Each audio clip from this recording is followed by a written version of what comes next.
Mangwanani akanaka vedare tinokugamuchirai zvakare kune chimwe chirongwa pano paZim Facebook Secrets and Confessions. Regai tibva tapinda mumamessages edu. Hanzi hello mukoma, I want to confess kuti ndakadyisa murume wangu. Murume wangu munhu wekuti ainetsa, ainge asingabvi muvanhukadzi. Apa inini nezera rangu kuti nditi ndinosiya musha, ndakabva ndaona kuti zvainge zvisina kukodzera. Saka muna 2016 ndakazongoudzwa neumwe womukadzi wandainge ndichitengesa naye pamusika, asi misika yedu yainge iri panext nepanext. Iyewo akabva akonfesawo kwandiri kuti iyewo ainge akadyisa murume wake nekuda kwekuti murume wake ainge aine chivoko chegudo. Saka pandakazodyisa murume wangu, zvinhu zvakaitwa ipapo zvaisamboshamisira kana kuvhundutsa. Ndakangonzi nditenge hembe yemurume wangu nyowani, ndikabva ndatenga formal long sleeve dzainge dziriko mazuva acho iwawo. After aipfeka ndakazodzokera nayo yakasviba kudaro. Ndakadzokera nayo kwacho kwandainge ndakamboenda. Vakabva vasvika vakabva vasonerera reza yainge yakasungwa nemucheka wered. Ndokubva vazondiudza kuti ndipote ndichiti kana ndobika ndinombobura poto pastove ndobva ndazvistima, zviya zvekuzvistima kunhengo kwangu, ziya rinenge richibuda munhengo mangu rinenge richiyerera richidonhera mupoto. Zvinhu izvi ndakazviudzwa kuti kana ndikaita sekudaro murume wangu anozova munhu wekuti anenge achingobvuma zvose zvandinoda. But mukomanashi, mazuva ekutanga zvaimbondinakidza, asi iko zvino ndava kutonzwa kusvotwa nemurume wangu because haasisina kana nguva yekumboitawo nharo neni. Zvese zvandinenge ndataura kwaari inenge ingori yes. Kushanda haachakwanisa, anongoda kungotevedzana neni chete. Zvino vacho vakandibatsira vakashaya. Sheti iya ndainge ndakanzi kana wava kuda kusunungura mhiko unotora reza dzacho wobva wapisa. Manje inini ndainge ndakachengetesa sheti yangu kwasahwira wangu. Iye akazondiudza kuti akazorasawo sheti yacho nekuti yainge yava kuita mutauro mumereji make. Ndakamuti ko, wakadii kundiudza? Ndakauya hangu kuzoitora, saka handichazivi kuti ishuwa here kana kuti sheti iyi yakaraswa oro sahwira wangu ava kungondisvonhoresa hake. Ndakafamba kumaprofita, vakabva vati panodiwa reza idzodzo kuti murume wangu akwanise kunge achizosunungurwa. Mukomanashi, ndava kutonyara kutofamba nemurume wangu nekuti pfungwa dzake dzinoita sekunge dziri kudzoka kutoita dzemwana mudiki. Pane pataitomboda kuita bonde inini nemurume wangu, but iye akabva ati kwandiri anonyara kuita bonde nevanhu vakuru, ndokubva atobuda mumba achitiza. Problem yangu yandava nayo pari zvino ihama dzemurume wangu. Hama dzemurume wangu dzinoita like dzinoda kuzivisisa kuti sei hama yavo iri kudai. Ende patova neishu yekuti vari kundipa pressure yekuti murume wangu ange achitora a second wife nekuda kwekuti inini ndakangozvara vana vasikana chete. Sahwira wangu manje iye ari kuti anokwanisa kundipa zvinhu zvinoita kuti ndizodiwa zvakapfurikidza nehama dzemurume wangu. Ndainge ndakamboti no, handidi, but nepressure yandava kupiwa nehama dzemurume wangu mukomanashi, inini ndava kutofunga kutogadzira hama dzemurume wangu kuti ndikwanise kusevha imba yandakavaka nemombe dzandakatenga, nekuti shamwari yangu uyu akanditi kana pakazouya umwe mukadzi ziva kuti imba yawakavaka inotoenda plus zvipfuwo. Ndichakutumirai mapictures emba yacho mukoma. Imba yekutoti unototi uri mutown but unenge uri kumusha. Saka kuti ndingoita give up ndinonzwa pain. Side rangu ndakatombozama kuti ndinge ndichimboshandurwawo nyoka yangu kuti ndikwanise kuzvara mwana mukomana, asi zvakakona mukoma. So mukoma, iyi ndiyowo confession yangu. Kana hama dzemurume wangu dzikandikurira dzikapa murume wangu umwe mukadzi, inini wangu murume manje ndichamugadzira kuti asazvarisa zvachose, vanzwewo pain yacho. Wangu murume ndinomuda hongu, ndakanyengereka, but nekuda kwekuti ndaida imba yangu kuti inge ichisimba, but handisirini Mwari inini. Dai ndaiva Mwari ndingadai ndakakwanisawo kutomuzvarirawo vana vakomana. Bitterness iyoyo yekunzi unongozvara vana vasikana ndo imwe yakandipusha kuti ndizosvika pakudyisa murume wangu. Shamwari yangu ainge amboti kwandiri, chimbozama kuita mwana kunze nechikomba uone kuti dambudziko riri kumurume here oro riri kwauri. but zvechihure no hangu, ndinogara hangu nefuza rangu. Handizivi if muchiziva anokwanisa kundibatsira pakuti ndikwanise kuitawo mwana mukomana. Handisarudzi hangu kuchechi or otherwise handisarudzi. Vedare ndo meseji yandakatumidzirwa navahanzvadzi vedu. Zvakangooma hazvo, ndo confession yavo. Regai tibva taenda panyedu inotevera. Hanzi, hello mukomanashi, please post for me nyaya yangu, asi chitupa changu vigai. Veduwe vedare, ndinokumbirawo rubatsiro. Ndiri mudzimai ane makore 33, ndine vana vangu 2 nemurume wangu. Veduwe, tiriwo munyika yevatorwa, asi nyaya yangu yakamira yakadai. Murume wangu wanetsa, gumbo mumba gumbo panze.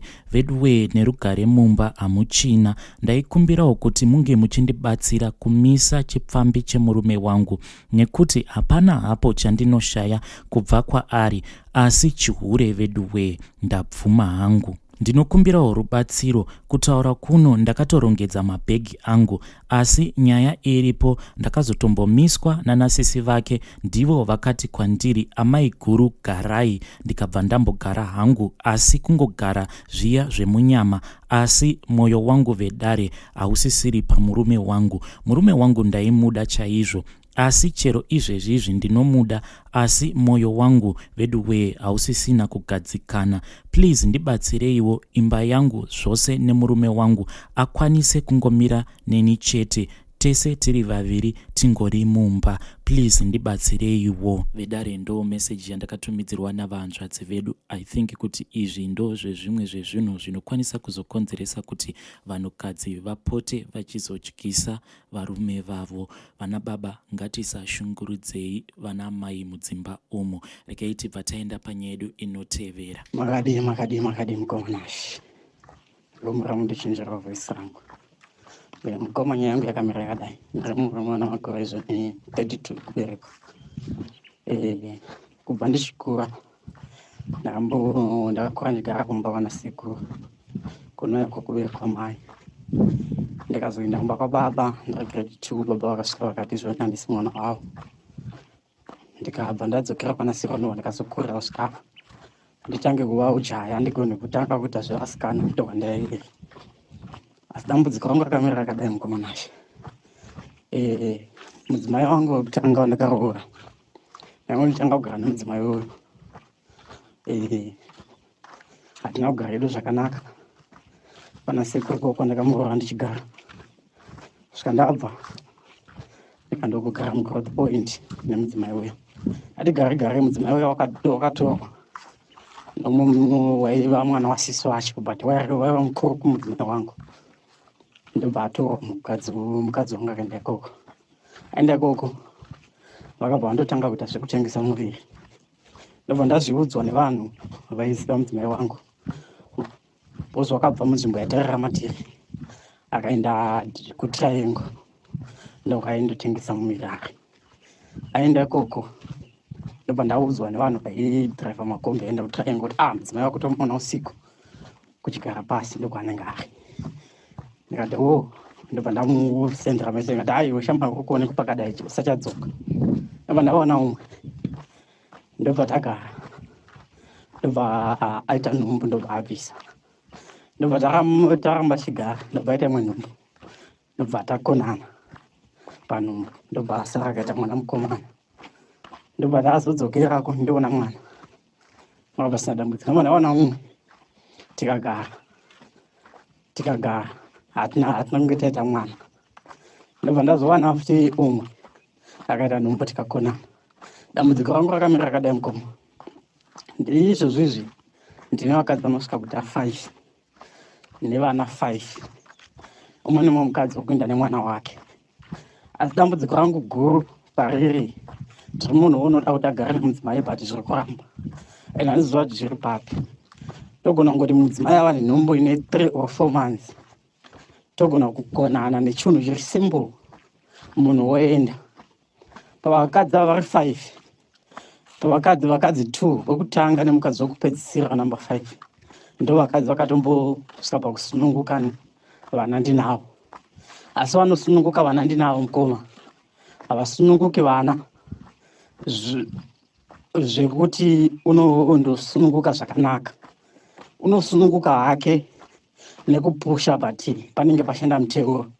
Bati unenge ari munhu wanenge ndakatombotora akasununguka vamwe vana vake vanenge ndakamuroora anavo zvakanaka zvisina dambudziko. But ndava kumuroora mudzimai uya kuti agosununguka vana. Panenge pakaoma mukoma. Ndino munhu unogona kupedza 1 week achingova labor pain ari kuchipatara. Achinzi nhasi nzira yavhura, nhasi mangwana yonzi yavhara, ngoda yavhura yavhara, ngoda yavhura yavhara. Otozosununguka kuburikidza nevamwe vekama vanenge vachindibatsira kumanya. Asi zvatizogara tokonana. Izvozvi mukoma ndiri kugara ndiri kunyika yavatorwa ndokuti ndiri. Asi handina mudzimai pari zvino. Ndiri kutozvinyange kuchimiro chaicho kuhama dzangu dzekwamai kwandakakura vachindichengeta. Handisisina chimiro because vakadzi 5 vavanoziva vane vana vakainda. Izvozvi zvokuti ndiwane zveumwe mukadzi. Ndakutoona kuti hongu ndinowana ndiri munhu womunhurume. Handingararami ndega but panenge pakati wome mukoma. Saka ndakumbirawo kuti kana pane vanokwanisa kundibatsirawo kuti ndigone kuvawo kana riri dambudziko repanyama neropa rangu rigone kubviswa. Because dambudziko rangu randanyanya kuziva randakaudzwa nomumwe mukadzi wandakasiyana naye unova nemwana wenumber 2. Wakandiudza izvoni ini nani ndachandaiziva. Ndakati ndichigeza mumba ndapedza ndakuzora mafuta wakabunga ari panze. Pakauya ndinodagezera mumba wakaona ndisati ndapfeka hembe. Ndokuti nditi imi mune sari kai. Kati sari chiunhurudzi chonzi sari. Ndo wakatanga kundiudza nyaya zvemasari. Wandakapedzisira kuroora une mwana wakaenda waiva iye munhu waiti unoshandira. Mukadzi uyu ndo wakambozama kundishandiri kucheka masari wawo, akazama kudii, akazama kucheka masari aya. But mukoma dambudziko rangu hombe kuva kuchekwa kwemasari wawo aiti akachekwa nhasi kungopedza 1 week mukoma patova zvine rimwe sari. Kungopora chironda chiya patova nerimwe sari. Rochekwa kungopora chironda chiya patova nerimwe sari. Ende dambudziko rangu nyange ndikapinda basa mukoma ndikashanda January to December. Pay yandapinda ndichinzi ndo yawokuhura pabasa. Ndo mari yandinongohura iyoyo kusvika December. Ndapinda basa January. Haikwiri haidziri. Pakaita like pekuti panowanika zvimapart time pabasa paya. Ndikati kuvarungu no sizopei yangu iri shoma regai ndiite zvimapart time izvi ndichifana kuiupa ndigone kuwanawo mari. Varungu vaya vanondirambira kuti ndiite mapart time but mari yanenge ndichihura inenge isingaiti. Ndosvika pakusiya basa. Ezvi pabasa pandiri kushanda apa mukoma pandiri izvozvizvi ndakapinda February this year pano pabasa pandiri. Asi pano pabasa pandiri izvi ndiri kutoona zvemaishu akafanana nemaishu ekumwe kwose kwandakasiya. Ndiri kushanda pano mukoma panapa pandiri paprazi. Paprazi panapa ndita nezvekuvhimiwa panouya varungu muno munyika yavatorwa vanobva kunzvimbo dzimwe dziri kunze vachiuya vachivhima muno vachiuraya mukadzi vanouraya vachitaura nyama dzavachienda. Kubva zvandashanda panapa pavarungu vose vari kuuya vachivhima muno. Handina murungu wandambofamba naye musango kuti nditi nhasi ndamboenda musango kundovhima nemurungu. Ndakawana vari pano pabasa ndivari kungopinda musango. Ende munhu akapinda musango unobhadharwa izvoni mari inoita iyo 150 rand pazuva. Uku futi unenge ari patiketi. Kana tongoti munhu uri kuhora 3000 then akavhima every week pamwedzi unozobuda achiva nemari inogona kutosvika kuma 5000 kana kutodarika 5000 yanenge atowana. Saka ndiri kutotamburawo mukoma panapa kuti ndiwise kuti munyama uyu ungapera sei. Kuvarungu vacho vandinoshandira nguva yangu zhinji ndinongowanza kungoita like kuselektiwa kuiswa kwangu ndega, like kwandakasiya kumukoma ndakaketewa kubva kukomboni kwagara vamwe ndakaiswa kumba kwagara varungu vanga vasipo.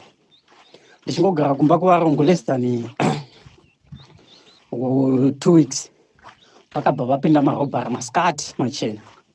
Ndine umwe mukadzi wandagarisana naye ipapo, vakaya vakaba vakatora nemudzimai uya vakaenda naye. Mukoma ndakati ndichibva kubasa ndokuona mudzimai hapana pamba pabiwa, ndobva ndakakumanya nemafoni vatora zvese, mafoni andamasiya pamba zvese anana foni, vakatanga kumanya kutsvaga vane mafoni ndogone kukomekita nevarungu. Vakazondoregedzawo mudzimai uya akadzoka, kana vakamurepa handizivi, but iye kwandiro kayakati haana kurepiwa. Semunhu wemuoneka demba yake pamwe unogona kuramba, but haasi iva murepa, because iye unoti vakatomboita nharo dzokuti ngatimurepe, vamwe vakati ngatisamurepa, umwe achiti ngatimuuraye, vamwe voti ngatisamuuraya. Saka uchizoziva munhu straight kuti zvese kuurawa havana kuuraya nekurepewa haana kuzorepewa here, kuti munhu unenge achida kugara hake nemurume wovanza. Ndikaramba ndichigara ndichishingira ndiri papo kusvika ndasiya ndikauya pano, but kwandakasiya kwacho vakutondiacuza futi back, vakunzi kwai wakatibira zvinhu zvedu, mati handina chinhu chandakaba. Ndakangobvawo zvakanaka ndikatora zvinhu zvangu zvandakatora, but vakutanga kundiacuza back kuti kwai ndakabira zvinhu zvavo. Pano ndichiuya futi ndakasvika ndikagara pakomboni pagara vamwe, but now ndakaketewa futi ndava kwangu ndega, ndokwandiri kushanda.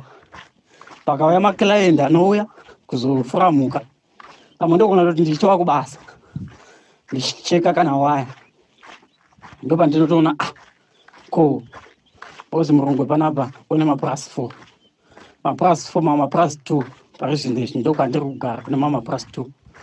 Ndiri kucheka maplus akangotamira opposite roti pakati, saka ndinenge ndiri kumaplus vari 2, mamwe kumaplus mamwe 2 ari kumberi ndokune komboni nevanhu vanogara ikoko. Iye murungu unogara kune rimwe plus opposite futi nekomboni. Asi ndiri kuti kana ndichifamba pamwe ndichicheka waya, sezvo akandiudza kuti makuseni ndoitaita zvimwe zvimabasa, then masikati ndofamba ndichicheka waya kuona kuti hapana pakadamburwa waya here pachipinda mapocha, hapana pakarwa mhuka here dzikakuisa waya, ndichicheka waya kudaro. Ndogona kutongoona mava nevanhu vanovhima vachitova nevamwe vakomana vari kugara komboni. Ina havandiudzi kuti kuri kuuya vanhu, saka ndikuisa kuti munyama rudzivo kuti 1 handiudzwi, ndongofamba kuti asi ndichafurwa nepfuti ndichifamba ndichicheka waya. 2 handidamwe kundovhimawo nevamwe kuti ndiwanewo mari dzowana vamwe, ende maclient oga oga achibuda achienda, wafamba naye musango 3 days or 4 days, unokusiyira mari yethanks yekumuvhima kwawaita naye nekumufurisa kwawaita, then kuna bosi kunobuda semari, then wozoti pay yako. Saka munhu iyoyo kana papay yake unenge ane mari yakawanda zilaiti. Ndiri kusangana nemunyama mune machallenges akawanda, kusaroora ndichigara nevakadzi, ndogona ngotanga hwakusema munhu, tangosemana tokutokona nekanyaya kasimbu, pamwe munhu engatova nepamuviri otoenda. Saka hei, mukoma ndiri kuchambura, ndiri kukumbirawo vanogona kundibatsira pane vachanzwawo kuchema kwandinako pamhuri yose yeZimbabwe. Ndikumbirawo kana vanokwanisa, ndichakupai namba dzangu, mukoma kana movapa namba dzangu idzodzidzo vakogona kundibatawo, vagone kundibatsira, ndatenda. Vedare ndo message yandatumidzirwa namukoma vedu. Please kana kuine vanokwanisawo kuvabatsira ngativabatsirei, mungava muri mucomment section kana kuti munouya kuinbox kwangu. Ngatisanganei zvikare mune zvimwe zvirongwa zvinotevera.